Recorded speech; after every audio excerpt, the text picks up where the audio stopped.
Hadirin, baik saya ingin cerita saja bagaimana kronologi sehingga sampai saya kepada satu keyakinan hakul yakin bahwa Ba'alawi bukan keturunan Nabi Sallallahu Alaihi Wasallam.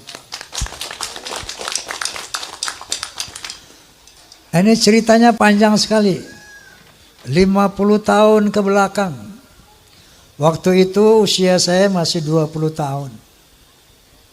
Dan saya sudah tampil sebagai ya katakanlah penceramah muda. Saat itu adalah satu majelis ta'lim di Masjid Ar-Rahmah, Tebet Timur, Jakarta Selatan. Pembicaranya ada satu Habib dan saya mewakili pemuda masjid, seperti itu kira-kira. Ini sosok Habib ini bercerita seperti ini. Kalau ada Habib yang berzina, yang mabuk-mabukan, yang berjudi, mencuri, jangan kata apa-apa. Nah ini Habib orang Betawi memang. Kalau bahasa Jawa jangan kata apa-apa, ojo muni apa-apa ngono. Menangai. Kenapa? Mereka adalah cucu Rasulullah. Mereka itu ahli surga. Rasulullah sallallahu alaihi wasallam pemegang kunci surga.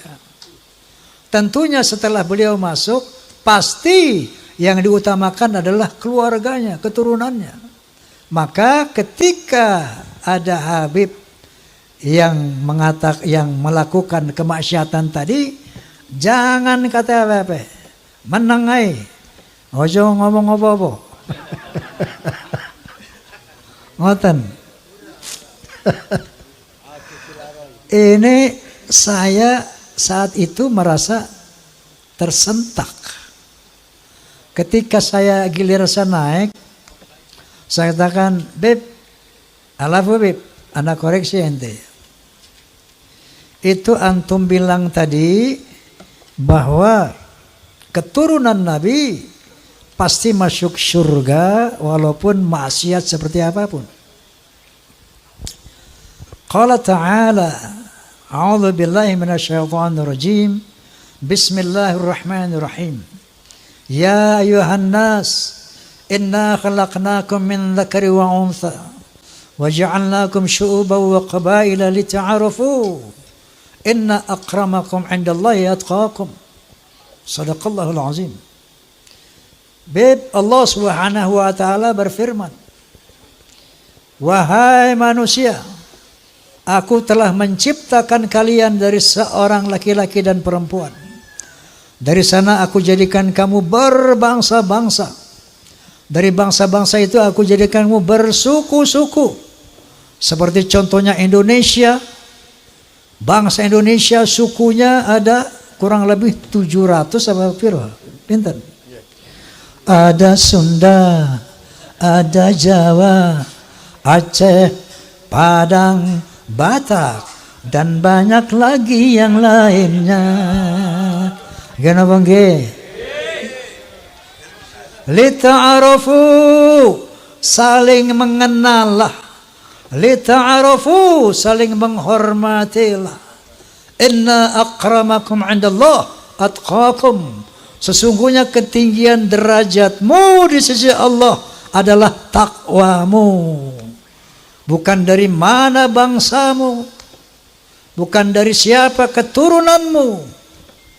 Nabi SAW menyambut firman ini dengan menyatakan, la fadla li'arabiyyin 'ala ajamiyyin illa bitaqwa. Tidak ada kelebihan bangsa Arab dari yang bukan Arab kecuali takwa. Lalu saya katakan lagi, Beb, bukankah Rasulullah sallallahu alaihi wasallam bersabda, al jannatu lil muttaqina walau kana 'abdan habasyian wan naru lil 'asina walau kana sayyidan quraisyan hashimian. Surga itu untuk orang-orang yang bertakwa. Walaupun dia budak dari bangsa Habsyi. Contohnya Bilal bin Rabah. Budak dari bangsa Habsyi. Tapi Rasulullah menjamin bahwa Bilal bin Rabah adalah insya Allah menjadi ahli surga. Sementara orang neraka adalah tempat orang maksiat. Walaupun dia dari Sayyid Quraisy Bani Hashim. Ini yang saya utarakan saat itu. Bahkan Rasulullah SAW bersabda, "Lau anna Fatimah binti Muhammadin saraqat laqatta'tu yadaha." Seandainya Fatimah binti Muhammad mencuri, aku sendiri akan memotong tangannya. Artinya, Beb, saya katakan, tidak ada privilege, tidak ada keutamaan untuk turunan Nabi sekalipun. Rasulullah pernah mengadakan halaqah dengan para sahabat. Beliau bercerita, aku rindu kepada sambil meneteskan air mata. Aku rindu dengan saudara-saudaraku. Aku rindu dengan saudara-saudaraku. Para beruntung, lebih beruntung, lebih beruntung, orang beruntung, lebih beruntung, lebih beruntung orang yang tidak pernah bertemu aku, enggak pernah melihat aku, tapi dia beriman kepadaku. Mereka itulah saudara-saudaraku. Allahumma salli ala Muhammad. Kalau kita ini 1500 tahun kurang lebih nggak pernah jumpa Nabi, nggak pernah melihat Nabi, tapi kita beriman kepada Nabi, itulah saudara-saudara Nabi. Makanya ketika Rasulullah di akhir hayatnya, dia tidak memanggil keturunannya ya dzurriyyati, yang dipanggil dia ummati, ya ummati. Islam dinul khalis. Islam adalah agama yang lurus. Rasulullah SAW adalah tokoh yang demokratis, bukan tokoh yang nepotis. Bukan tokoh yang pokoknya nanti semua keturunanku, keluargaku harus masuk surga apapun kesalahannya. Lah. Inilah al-Islam. Itulah sosok kepribadian Rasulullah sallallahu alaihi wasallam. Setelah saya ngomong begitu, ini 50 tahun yang lalu, hebohlah satu masjid itu. Besoknya saya dipanggil oleh Habib Sepuh. Bang Haji, ente ngomong apa kemarin? Sampai ramai itu orang-orang di masjid. Saya bilang, saya ceritakanlah. Ada Habib ngomong begini, Beb. Saya bilang, qala ta'ala, qala Rasulullah, bla bla bla. Mohon petunjuk, Beb, saya bilang. Apa yang Anda sampaikan itu benar. Apa yang Anda sampaikan itu tidak salah. Tapi saya mohon, jangan ulangi lagi kata-kata seperti itu. Kenapa? Karena itu akan merusak ukhuwah Islamiyah.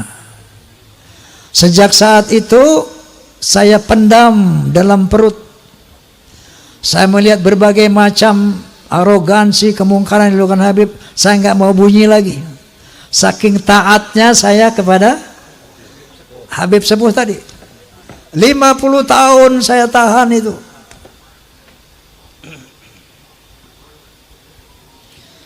Sampai akhirnya muncul doktrin-doktrin yang tidak bisa diterima akal sehat dan sangat merusak akidah, saya pikir. Itu leluhur kami Al-Faqih Muqaddam, Mi'raj satu malam 70 kali. Astaghfirullahalazim. Rasulullah sallallahu alaihi wasallam hanya diizinkan Allah Mi'raj ke Sidratul Muntaha seumur hidup 1 kali. Ketika ada orang mengatakan bahwa moyang kami bisa mi'raj 1 malam 70 kali, ini telah merendahkan Rasulullah, telah menghina Rasulullah sallallahu alaihi wasallam.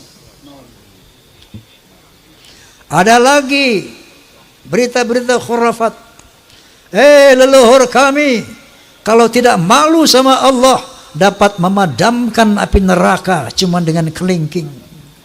Inna lillahi wa inna ilaihi raji'un. Kalau tadi menghina Nabi, sekarang menghina Allah subhanahu wa ta'ala. Banyak cerita-cerita khurafat yang lainnya. Ada seorang tukang kacang namanya Sulaiman.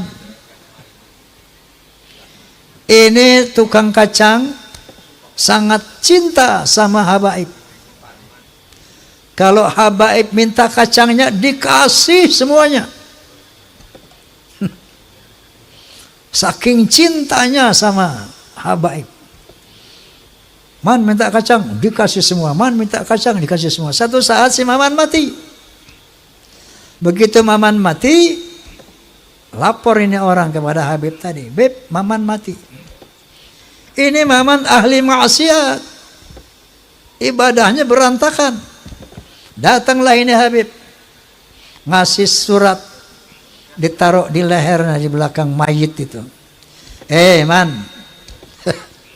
Nanti kalau Munkar wa Nakir tanya, jangan dijawab. Kasih aja ini surat, inti masuk surga tanpa hisab.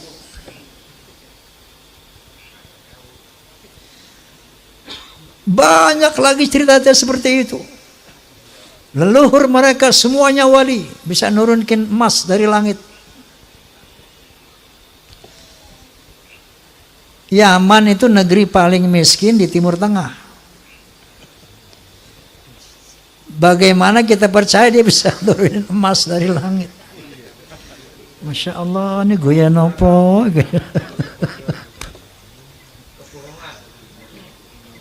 Banyak khurafat-khurafat yang mengajarkan. Ya. Nah, ini membuat satu faktor menguatnya saya, keraguan saya tentang apa iya cucu Nabi ini kayak begini. Muncullah baru tesis Kiai Haji Imaduddin Utsman Al-Bantani. Muncul apa beliau? Gus Abbas Cirebon Buntet. Saya enggak mengerti ilmu nasab. Tapi saya tidak bodoh-bodoh amat untuk meneliti apa yang diuraikan oleh Kiai Haji Imaduddin Utsman. Beliau bercerita di antaranya bahwa yang namanya Ahmad bin Isa, keturunan Rasulullah sallallahu alaihi wasallam, sejak abad ke-4, ke-5, ke-6, ke-7, ke-8 sampai 9 awal itu tercatat di dalam manuskrip kuno, hanya punya anak 3, yaitu Muhammad, Ali, dan Hasan. Muhammad, Ali, dan Hussein.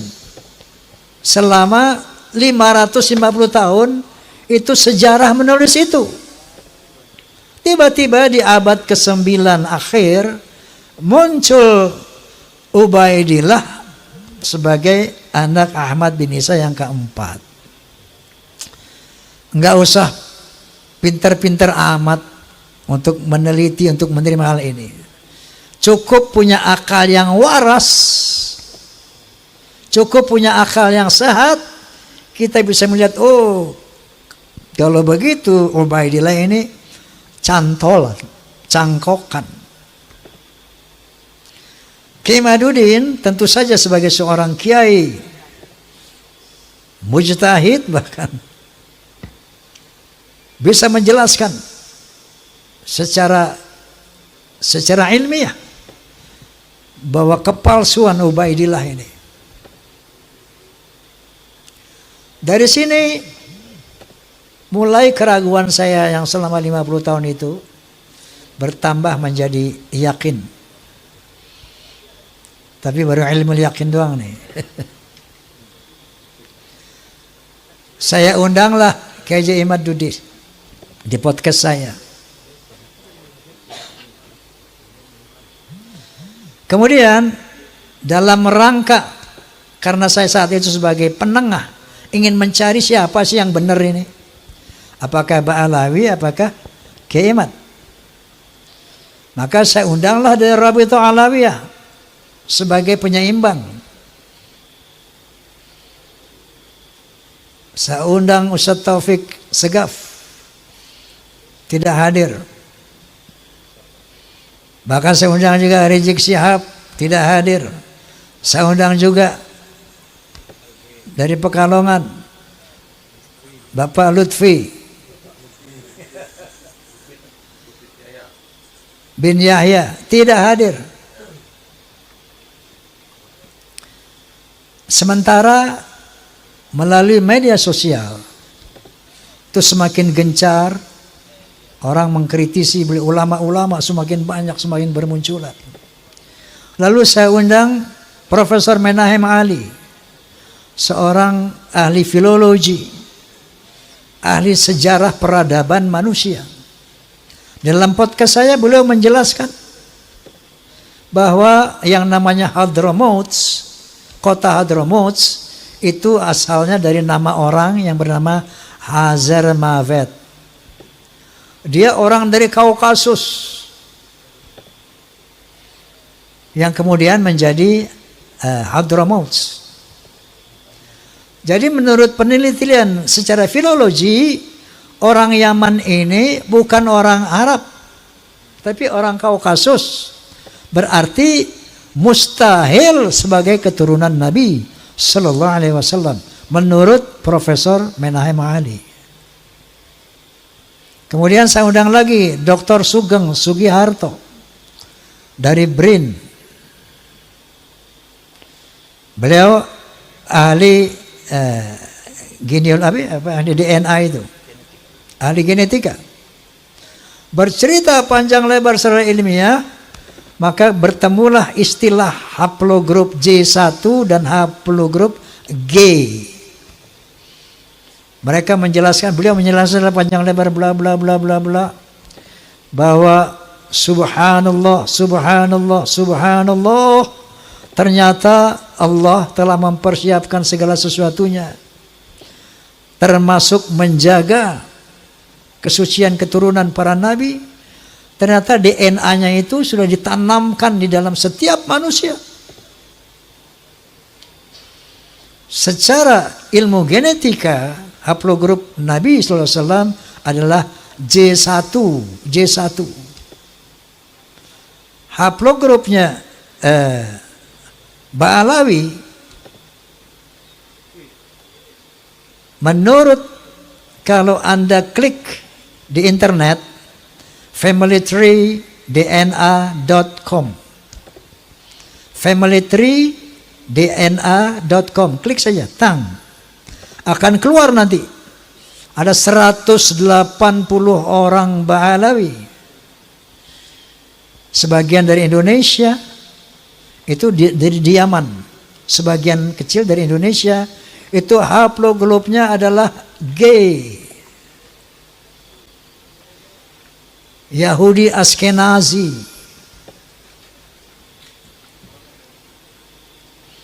Nah, dari 3 disiplin ilmu ini, menurut sejarah, menurut ilmu nasab, menurut ilmu filologi, menurut ilmu DNA, maka muncullah hakul yakin bahwa Ba'alawi bukan keturunan Nabi Sallallahu Alaihi Wasallam.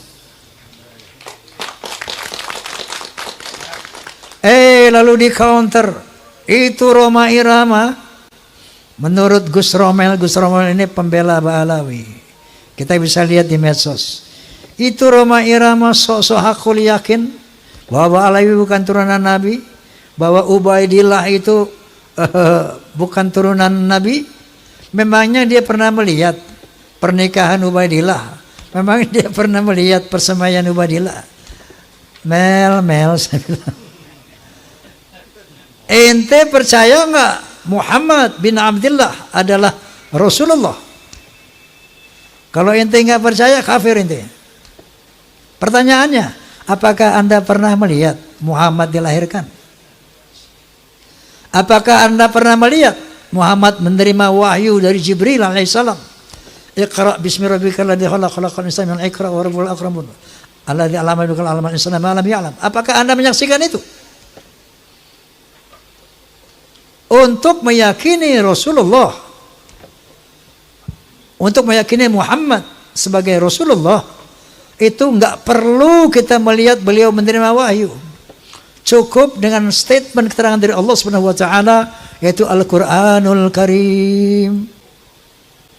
Cukup dari hadis-hadis Rasulullah yang disampaikan oleh para muhaddits.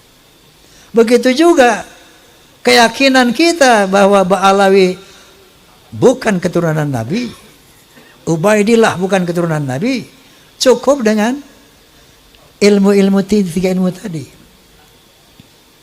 Nah, dia tanya, bagaimana Roma Irama yakin? Saya katakan satu contoh. Saya yakin kepada Allah Subhanahu wa taala tentang eksistensinya sebagai Tuhan, eksistensinya yang serba maha, itu dengan dua hal.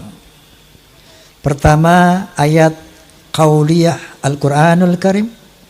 Yang kedua, ayat kauniyah, ciptaan Allah ini. Ayat qauliyahnya diantaranya firman Allah Subhanahu wa taala, innani anallah la ilaha illa ana fa'budni wa aqimis salata li dzikri.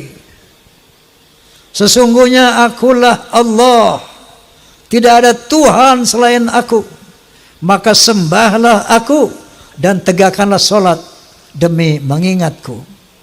Itu satu, saya bilang.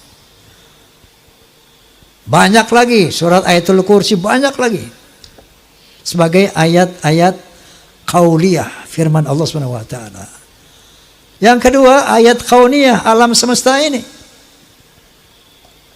Qala ta'ala, inna fi khalqis samawati wal ard wa ikhtilafil laili wan nahar wal fulki allati tajri fil bahri bima yanfa'un nas wa ma anzalallahu minas samai min ma'in fa ahya bihil arda ba'da mautiha wa batha fiha min kulli dabbah wa tasrifir riyahi wa sahabil musakhkhari baina samai wal ard la ayatin liqaumin yaqilun. Shadaqallahul azim. Sesungguhnya pada penciptaan langit dan bumi, pada pergantian siang dan malam yang begitu teratur, bisanya kapal-kapal berlayar di lautan dengan membawa hal-hal yang bermanfaat buat manusia. Turunnya air dari langit, air hujan. Dengan air itu dihidupkan bumi yang mati. Ditebarkannya berbagai macam binatang melata di muka bumi. Terjadinya pergeseran awan dan angin di antara langit dan bumi, itu bukti tentang keberadaan Allah bagi orang-orang yang berakal.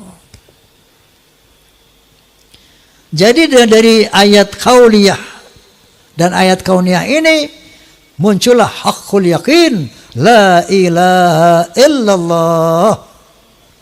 Tidak ada Tuhan illallah kecuali Allah. Begitu juga ketika saya meyakini Ba'alawi bukan turunan Nabi, ayat qauliyahnya adalah dari tesis Kiai Imaduddin Utsman, kemudian dari filologi, dan ayat kauniyahnya DNA. Jelas apa jelas? Oi. Jelas apa jelas? Saya mau tanya, Anda pun yakin tidak bahwa Ba'alawi bukan turunan Nabi? Yakin apa tidak? Alhamdulillah. Allahu Akbar. Allahumma salli ala Muhammad. Masya Allah, Masya Allah. Biqawmi yaqilun. Kalau makanya Allah selalu mengatakan gunakan akal, afala tatafakkarun, gunakan pikiran, gunakan akal.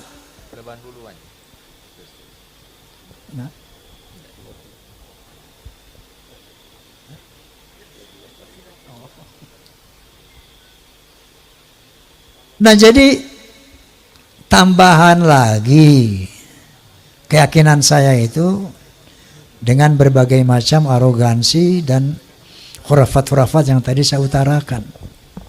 Lengkap sudah hakul yakin saya. Nah, kemudian saya ingin berbagi pengalaman. Tempo hari saya dakwah di daerah Jambi, Sumatera Selatan.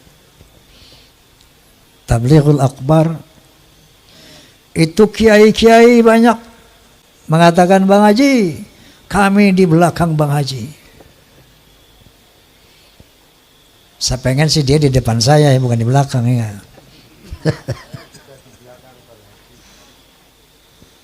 Ketika saya mengadakan pentas Soneta Group di Banjarmasin, ada satu kesempatan kita berkumpul dengan para pejabat. Salah satu pejabat daerah mengatakan, Bang Haji, saya yakin bahwa sebagian besar rakyat Indonesia sama dengan Bang Haji. Allahumma sholli ala Muhammad. Allahu Akbar. Kenapa? Karena mereka sejak ratusan tahun melihat fenomena ini. Terakhir dalam podcast saya bahwa kita bangsa Indonesia tidak boleh diam melihat fenomena ini. Kenapa? Ada indikasi mereka mau menjajah Indonesia. Indikasinya jelas sekali. Ada yang bagian memalsukan kuburan. Di mana-mana dibikin kuburan-kuburan palsu. Alhamdulillah, menurut keterangan beliau juga sudah banyak yang dibongkar. Ada kuburan-kuburan keramat seperti di Madura, kita lihat di YouTube. Sudah lama sebagai nama orang itu tiba-tiba ditambah namanya menjadi ada ba'alwinya gitu. Asegaf.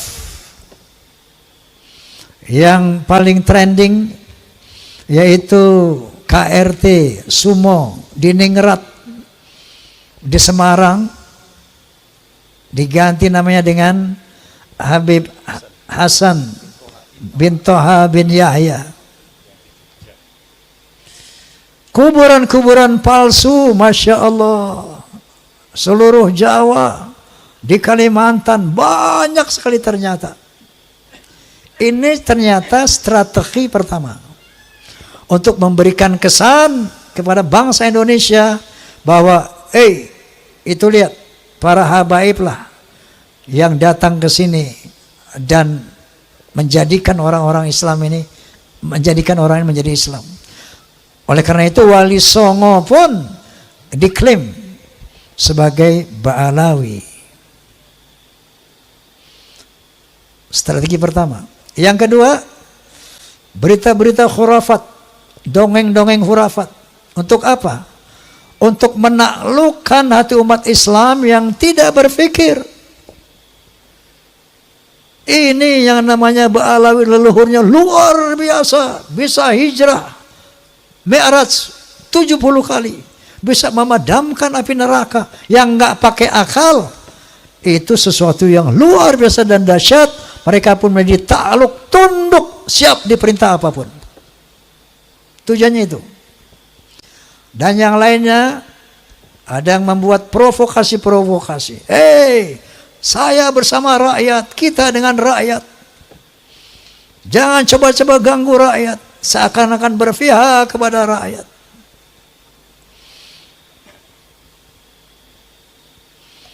Ada lagi provokator. Asah golokmu, asah pedangmu, asah celuritmu. Dia mengadu domba kita pribumi, sementara mereka akan memetik hasilnya.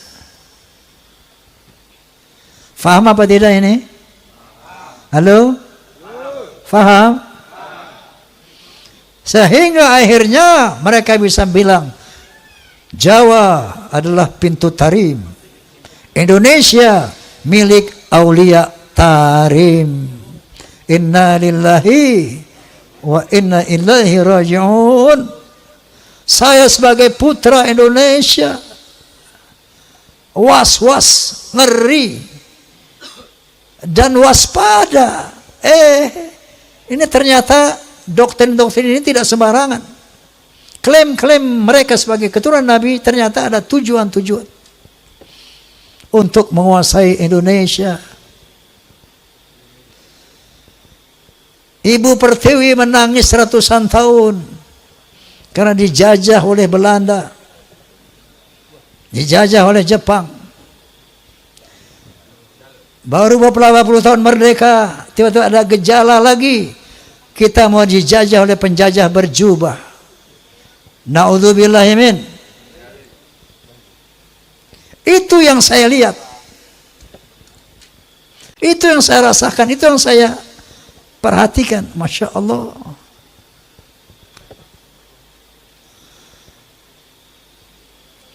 Saya tidak punya kepentingan, dan sering saya katakan, apapun yang saya ucapkan ini bukan berdasarkan kebencian, naudzubillah. Bukan berdasarkan saya punya kepentingan. Dasarnya qulil haqqa walau kana murra. Dasarnya adalah watawassaw bil haqq watawassaw bis sabr. Dasarnya adalah demi menyelamatkan akidah, jadi menyelamatkan Indonesia dari penjajahan dan perbudakan spiritual dan politik. Allahu Akbar. Nah jadi padahal yang namanya Ustadz Rizik Syihab, Ustadz Masya Allah, itu mereka semua sahabat-sahabat saya sejak muda itu. Sampai saya di podcast sama beliau sama saya menangis. Ya Allah, saya sedih banget ini. Saya harus mengatakan yang hak sementara mereka adalah sahabat-sahabat saya.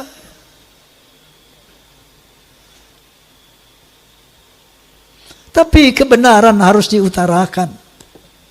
Sepedih apapun perasaan saya. Lalu saya katakan goalnya, satu, mari selamatkan akidah umat. Kedua, jaga Indonesia dari skenario yang terang benderang di media sosial. Terang benderang, Indonesia milik Aulia Tarim. Apakah kurang jelas ini? Halo? Apakah kurang jelas tujuan mereka?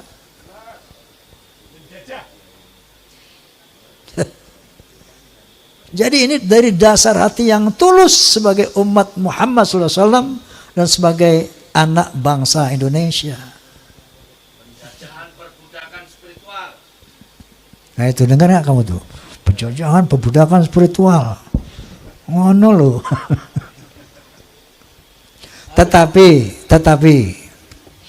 karena kita sama-sama umat Islam, ini memang harus kita selesaikan.